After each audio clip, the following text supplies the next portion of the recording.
serve, whether the gods which your father served, that we are on the other side of the flood. Ingon dinhi, or the gods of the Amorites in whose land ye dwell. But as for me and my house, we will serve the Lord. Amo siya ang pinakanindot sa usa ka pamilya nga mosaad sa Dios. Kung kabultanan mo sibog man sa pag-alagal sa Dios nan kami, ako ug ang akong panimalay mo silbi sa Dios. Mo na gipakita nga sulundan sa matag usa nato nga moalagad kitang tibuok pamilya. Sa New Testament dunay gisgutan ang balaang kasulatan nga may mahimo natong kapanaminan. Taliwala nga dunay may tao nga gusto mo tinguha sa hipos iyang pamilya nga moalagad sa Dios. Dunay kahimtang din sa New Testament nga atong mabasa sa Lucas 17 mga higalagig suon. Nga magpahinumdum kanato sa unsang paagi na himong nabahin ang pamilya o gani ni sangko sa kamatayon. Nga gani hangtod karon nagbilin kinig usa ka ilhanan nga ang pulong sa Dios dili baka. Kay giadto na sa among mga pastor dito sa Middle East, hangtod karon nagpabilin ka ng maong haliging asin. Nahinumdum mo kinsa ng bayhana ka ng haliging asin? Ang asawa ni Lot. Ngano kaha nga nahimo siyang haliging asin? Dunay ingon sa pulong sa Dios sa Lucas 17 versikulo 23. 32 ingon din ha. Remember Lot's wife. Nganong hinumduman nato ang asawa ni Lot? Unsa gani senaryo ani mga higalag igsoon? Samtang ning desisyon ang Dios nga kining Sodoma ug Gomora laglagon pinaagid kalayo, dunay usa ka pamilya din nakita sa Dios nga nagmatinud-anon niya. Kini mao ang pamilya ni Lot. Ug tungod kay nagmatinud-anon kining pamilya ni Lot sa iyang atubangan sa diyang iyang hukman ang Sodoma ug Gomora pinaagid kalayo, unsa iyang panawagan sa pamilya ni Lot? Gawas kamo na ng maong sudara ug ayaw paglini. Karon samtang nagdagan ang pamilya ni Lot, ning lingi ang asawa ni Lot, ning supak siya sa pulong sa Dios. Unsay nahitabo sa asawa ni Lot? Nahimong asin. Could you imagine that, brethren? Usa lang kapulong sa Dios nga ayaw paglingi. Ang tao nahimong asin. Nahimong asin. Kalmangutan ako ninyo. Unsay hinungdan anong nahimong asin ang asawa ni Lot? Ha? Gawas na nagsupak sa pulong sa Dios. Unsa ba iyang gilingi dito sa syudad? Ang kayamanan. Nawili siya sa Kayamanan. Dili napita. Unsa sister? Nawili sa kayamanan. Diha napita sa likod. Kita ko ninyo? Ako maglisod ko kita kay ngit-ngit mo diha. Pero hinaot nga makita ra ko ninyo, no? Realidad, musangko sa tungunahuna nga tingali kayamanan gyud pero usa pud na sinungdan. Ninglingi si Lot sa iyang kayamanan pero ang tinuod, kung atong itandi sa ato ang kaugalingong pagbati, mas higugmao nato ang pamilya kaysa kayamanan. Amen. Realidad, ang gilingi sa asawa ni Lot dili lang ang iyahang balay, kundi ang iyahang mga mahal sa kinabuhi nga nagpingit sa kasakit dito sa Sodoma Gomora sa kainit sa kalayo. Kay pamilya lang gud ni Lot ang nakalagim. But ipasabot ang amahan ni sa asawa ni Lot, ang inahan sa asawa ni Lot, ang igsuon sa asawa ni Lot, ang pag-umangkon sa asawa ni Lot, o bakaha ang iyahang mga apo nagpingit sa kasakit dito sa kalayo. Ug may hinungdan nga ninglingi ang asawa ni Lot, unya nahimo siyang haliging asin. Unsay hinungdan sa iyahang pagkalaglag? Tungod kay ninglingi siya sa iyahang mahal sa kinabuhi. Kinsabay malipay sa imong anak, sa imong apo, sa umalabot ng mga adlaw magpingit sa kasakit. nga gani inikataw sa imong anak. Imo pa man ganing buntagan og pilaw kay aron dili dapuan og langaw. Ang imong apo mahinumdum ko mga igsoon sa akong ginikanan. Pagpanganak sa among kamugulangan nagsigbagulbul. Kay iniglakaw sa amo ang akong kamugulangan nga igsoon nga ingon man bantayan na rin si Inday. Maingon din si mama na unsa na intaw niya imbes nga na human naman unta kog panganak na nakoy mga apo mo bantay pa man gihapon ko. Taliwala nga magpagulgol si mama anak pero pinangga gihapon niya iya mga apo. Magbuntag ang iyang mata manghubag na pagbantay sa iyang apo nga dili gyud malamukan. Mutuo ka mo nga dili ingon ana ang pagbati na nanibibing sa iyang mga apo ug mga anak. Yes. Sakitan. Ing ana ang pagbati sa usa ka apuhan. Sa usa ka inahan. Grabe ang pagpangga sa iyang mga mahal sa kinabuhi. Mangutana mo, mangutana ko. Kung kamo ang asawa ni Lot, makasaad ka mong dili mo mulingi. Hindi ka garantiya. Hindi ta kagarantiya. Sa ako, Ay, grasya dili na ko sa Ginoo. makasaad. Kaya kinsabay makasaad, kinsabay malipay niya imong mahal sa kinabuhi, nagpingit sa kasakit, ni grabe inita. Di ka man gani makaako maglantaw sa iyong mga apo, mga anak nga maglisod og kahaog kanong sa usa ka adlaw kay lugaw na lang ka grabeng lisura sa kinabuhi. Maglantaw ka sa imong mahal sa kinabuhi, magtuslo ka ng karlang. Di ka gani halos kaagwanta imong i-share lang sa imong bahaw. Kana pa kang magpingit sa kasakit sa kalayo. Munay nasinatik na nabibing ingon siya abi ni munak. Gikapoy nako sa ako mga apo. Ako po yung tisig-dasig ni nanay. Aron madasig si nanay kada misyonary ta maguban-uban na si nanay. Uban siya. Aron lang malingaw-lingaw ang iyang muna-muna.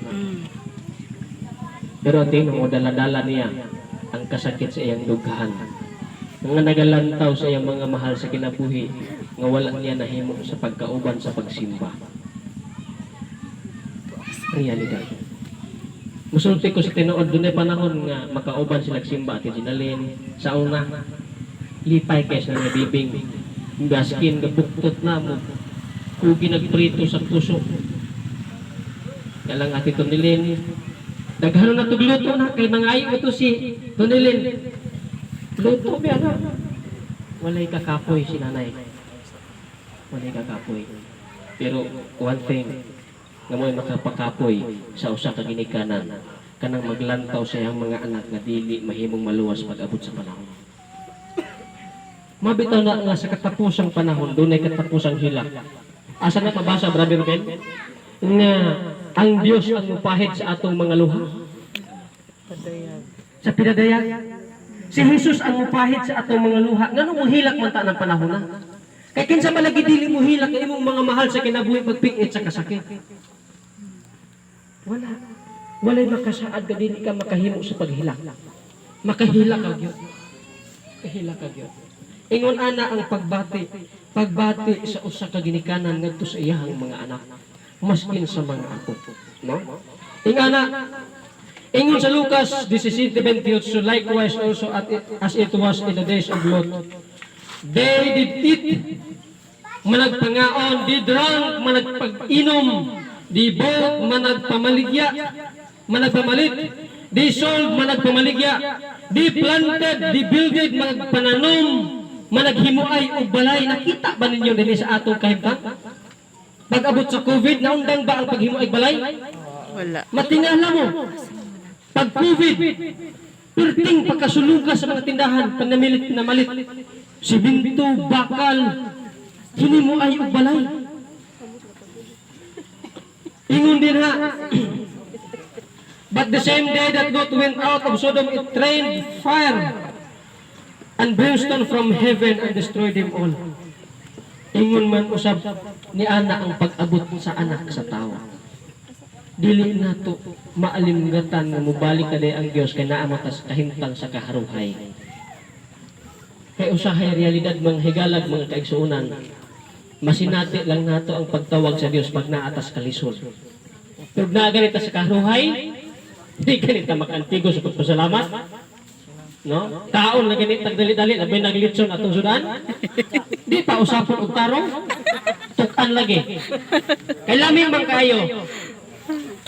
Pero karlang man gani ang panihapon, kaingon ta ba ampo ta. Kay mangayo magbugas. Pero glitson gani, di na. Asa pagpasalamat. Realidad. Ingon ana mga higalat igsoon. Ngano nga kaha nga nagahitabo kining mga butanga? Ngano kaha nga mahitabo man ni? Tungod kay ang tao sa realidad nakahikalimot sa Dios. Nakahikalimot sa Dios. Unsa kahituyo sa Dios nga masabtan sa tao? Unsa kahituyo sa Dios nga masilsil sa atong alimpatakan ang iyang programa dinhi sa yuta? Aron nga ang tao kanhi nahulog sa sala ma-reconcile pagbalik sa Dios. Unsa kahiyang tuyo? Unsa ingon sa Buhat 3 bersikulo 21? Ingon dinha nga mao si Jesus nga kinahanglan pagadawaton sa langit hangtod sa pagpahiuli sa tanang mga butang. Nga gisulti sa Dios pinagi sa sa balaang manalagna sukad pa sa sinugdan. Ang atong oras alas 8:45. Dili pa sa dinako tugutan mabutang alauna sa kadlawon. Ako ra pa ning mubuon, no? Last naman gid dinatong pakiramay ni Nanay Bibing, no? Pero dili ra pud nako pagtunig alauna. Antos-antos lang sa maglingkod ha.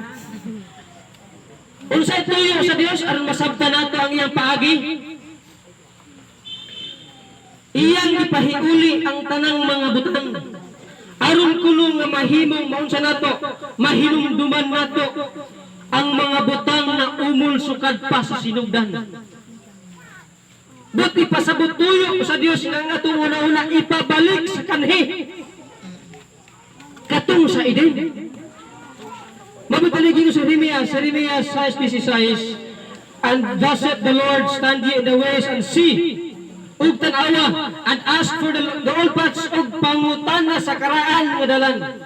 Where is the good way? Asa man ang maayong dalan? And walk therein, ug lakaw kamo niini. Ingon din ha, and ye shall find rest for your soul.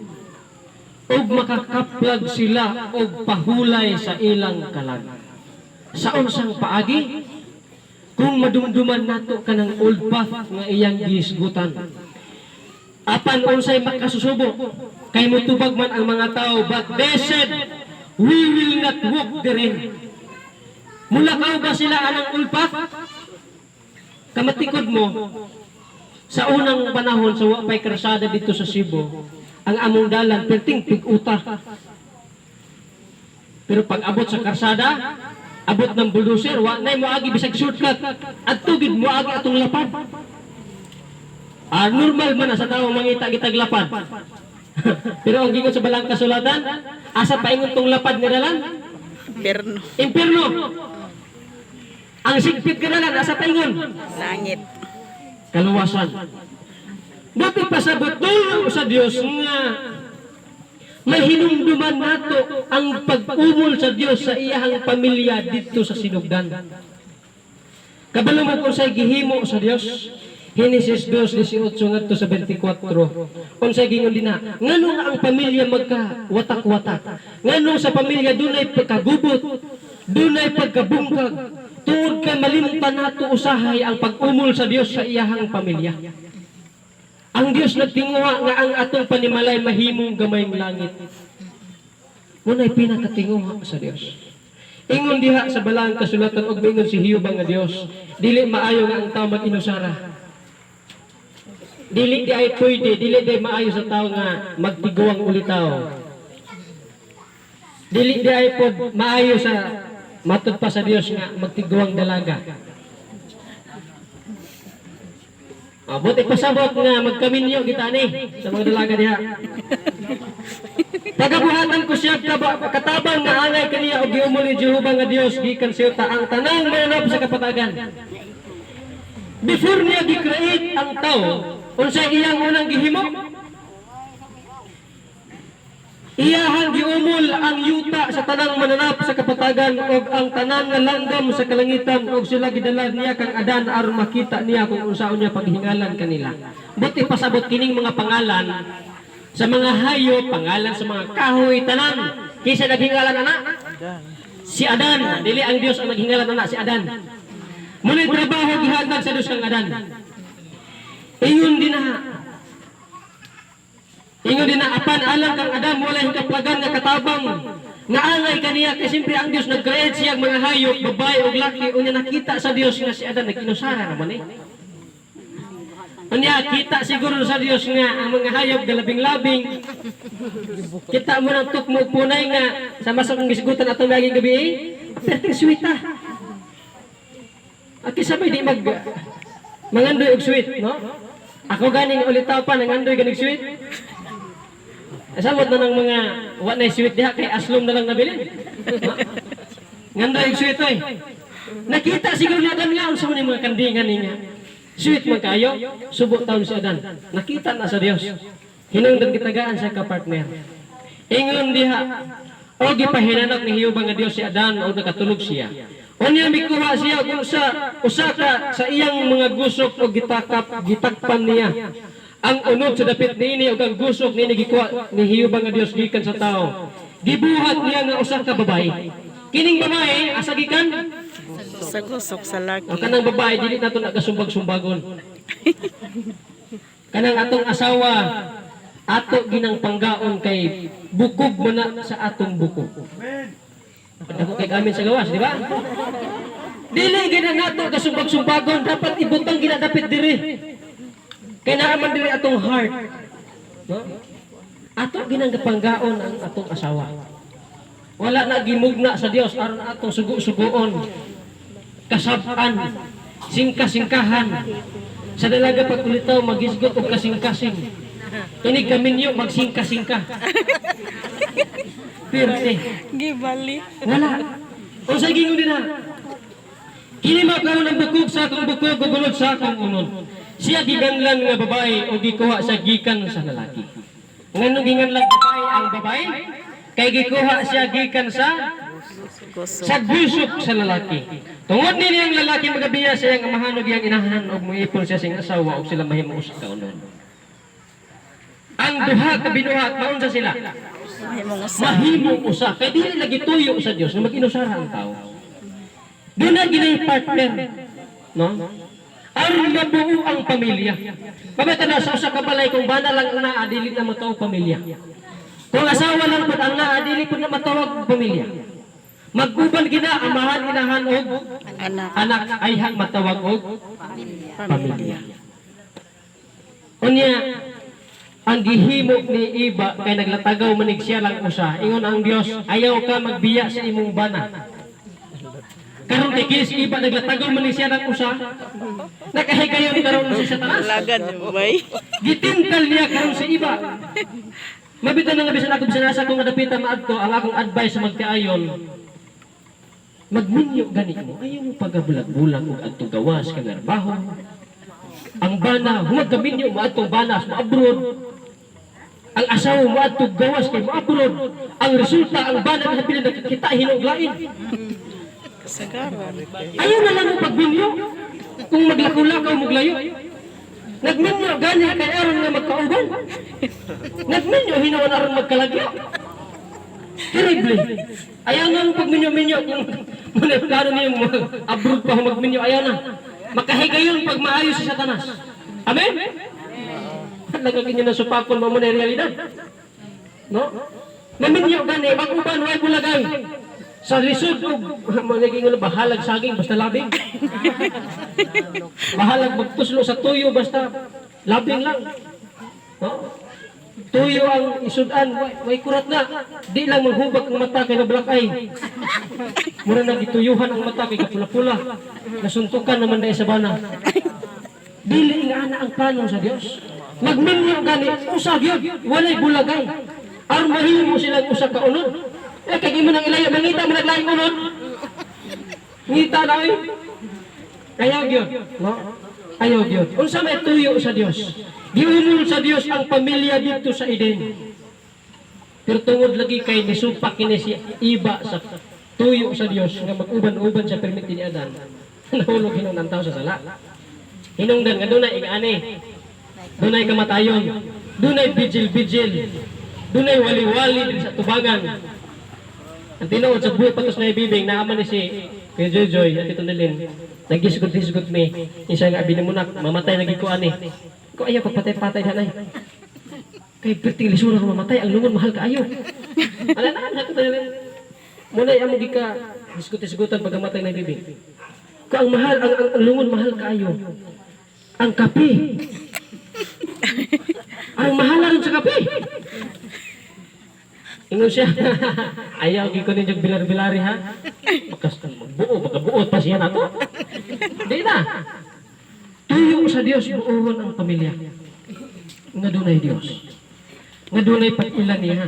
Nga karon, hapit na mag-alas 9, pero kamang gilay niya. Hapit na gilay. Okay, dugagan na to gamay lang yun. To have a good family, unsa man, is the way to succeed. Walay pamilyang magmalambuon kung dili maayo ang dagan sa ilahang panimalay. Wala gyud. Unsa may buhaton, kinahanglan mag-build og maayong pamilya. Nganong gi-share na ko nito kay mo ni last gabi sa tong vigil. Unya mahanduraw na to ang pag-build og usa ka maayong pamilya kay mo na importante sa atong pagpangalagad. Kay kung wala gani dili gani mo magkausap sa pag-alagad sa Ginoo, pwedeng gamiton nimong asawa nga di ka makalagad sa Ginoo. Pwedeng gamiton sa yawa ang piyong bana nga di ka makalagad sa Ginoo. Pwede pong gamiton sa yawa ang imong mga anak o imong mga apo aron di ka makalagad sa Ginoo. Muni hinungdan nga atong tun-an ang paagi sa Dios nga mahimo ang tibuok pamilya makalagad sa Ginoo. Unsay buhaton, kinahanglan i-embrace kining gugma. Unang Korinto 13 versikulo 13 ingon na, and now abideth faith, hope, love. These three, but the greatest of this is love. Ang pinakadako, unsang pinakadako? Gugma. Kaya sa pamilya kung walay gugma, wala gyud pagkaon sa lamisa. Kay ang bana tuwa naman sa inuman, tuwa na sa sugalan, ang ilahang mga anak nag-antos og tuslo sa ginamos, nang hubag na lang ang lagos. Realidad kung walay gugma, ingon anak mga kaigsunan. Kinahanglan i-embrace ang love diha sa pamilya. Unsay mosunod? Kinahanglan nga naay purpose. Sa dalaga pa og ulitaw dapat dunay purpose mo ra ba kanang ana ba ganung nag-eskwela man ka saon ka mo gusto sa kumama gud. Ang resulta maski na ka mag-eskwela wala ka trabaho tarong. Daghan ka na ka mag-eskwela pero wala ka trabaho ngano man. Kay ni eskwela man lang nga wala purpose. Tungod lang kay nahadlok sa mama papa. Wala sa una-una nga gusto ko makabaton og maayong ugma. Nganong maminyo man ka saon nga nakabuntis mo gud ko? Nganong bakasan man ka saon nga nabuntisan mo ko? Dapat matikang saan ang sa kaminyoon tungod kay dunay purpose. Gusto na kong mahimong amahan. Gusto na kong mahimong inahan. Gusto na kong magkaanak. Mao na purpose. Dili nang naminyo kay napugos. Gusto man gud ni mamang maminyo nako.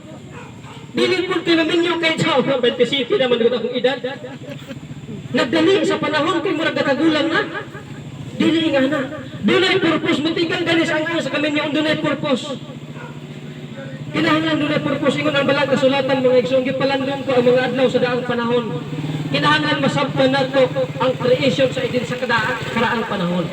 Ingon din ha. Kinahanglan nga sa maong purpose i-share na kung ay akong tapos mga higalang igsoon kining upat ka S. Hindi bang sa panimalay kung mag-away-away gani nakamatigod mo? Kanos ani mo gamiton imong kusog na tingog inig naa sa duol inig naa sa layo? Sa layo. Ha? Nasa layo. May nung mo sa bukid. Pag sa bukid gani mawala na si Dudong musinggit na dong asa man ka? Maglanog-lanog intang tingog kay musinggit ug kusog aron madunggan. Pero nga naman ang as pamilya, maskin doon kayo na dahil asawa, singgit-singgitan magkusog kayo. Maskin nga sa doon lang ba, nasingkahan man og mayo. Nga naman na. Nga naaraman ka sa doon, nga nang kusgon maginantingog ka naaraman sa doon. Nag-awawan. Ha? Nag-away. Nag-away no? Kaya maskin na doon sa dulungan, dugol ang ilahang dalunggan, pero ilang kasing-kasing lagyo. Sa realidad mo na musingkit gyud, musingka-singka gyud. Ang kasing-kasing sa batanon pa mahimo sing-kasing kapag tigulang-gulang na. Sing-kasing ka na. Nga naman, layo ang ilang kasing-kasing mas kinag-uban sa panimalay. Ini kagabi mag-iya-iya na dahil tikungkong. Iyan, di na dahil madulo. Nga naman, layo man ang ilang kasing-kasing. Kinahanglan ng English gyud ang gugma.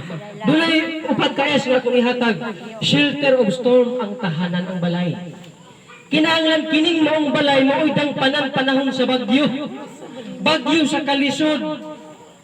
Kinahanglan kining maong balay mahimo siyang shelter. Dang panan sa anak, dang panan sa amahan, gikan sa trabaho. Kapoy kayong trabaho sa bana, ikabot sa balay, kinahanglan ang asawa kung punas-punas po na. Dili na pag-abot sa balay, hala pagkaon diha, kaya naman kunilong ang diha, dapat hutaran po sa asawa. Ano ba? Shelter po siya. Ang balay, tahanan na sa Tagalog, di ba ma'am? Tahanan. Dili na tirahan. Tahan ba? Dili na tirahan, hala tira. Bana. Aray. Wala pa ilaw ko naluto ang asawa tira-tirahin din sa panang usaw ka mandiri nga. Kapoy kaayo na makakalutog yung sudan. Natira-tirahon sa bana ang asawa. Unya ang asawa po kung ang bana nila makahatag og kwarta natira-tirahon po sa asawa. Ang balay na himong tirahan dili na tahanan. Dapat day ang balay mahimong shelter of storm. Ang balay mahimo siyang house of comfort. Pag-abot sa anak, gikan sa eskwelahan kay na zero, ayaw po din yung kasabing inahan. Usahay akong mama sa una. Kaya grade 1, grade 2, grade 3 na first man ko.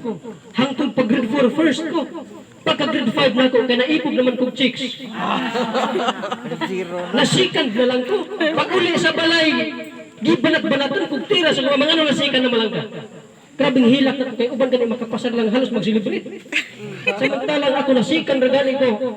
Saan masag na naibog masag ko sa sayo pa. Nasikan na lang ko. Ang balay di ay mahimo siyang house of comfort. Dili siya tirahan nga halag tira-tira. Abot sa balay ang bakba sa ilahan murag bumba. Murag trumpa. Kay mauday kay ang anak di masag kabalong manghugas og plato. Di man lang kabalong manghali og kalayo pero ang kamot perting putia. Nakulul-kulul pa sa cutics. Di man lang kabalong manghali og kalayo. Kisa bang babas ina na dili mga buka. No? Dapat i-harmonize. Pero naay Ginoo, di na mapasulti ang anak. Kisa ba inahan ko magyaw-yaw kung ang iyang anak di mapasulti trabaho. Inisyatiba. Pag alas 11 na sa buntag, hapit ang tipaniod to. Liliyaw dahil kung doon na may bugas. Kung doon na may bugas, halin na kalayo, magluto na yung paniod ko. Nagkasama inahan ang nagamahan magyaw-yaw. Wala. Ang asawa po, pag alas 11 na, hapit ang tipaniod to. Muli na rin akong banagi ka nagabas. Naman ang naghikay paniod to. Inisyatiba. Pag wala initiative, kaya ang unang-una, tuka sa tungit, kasi may banaan ang di mangisog. Mangisog ang banaan, napildi pa sa tungit, pakalutog pa niyo ito. Masugod din ang bana.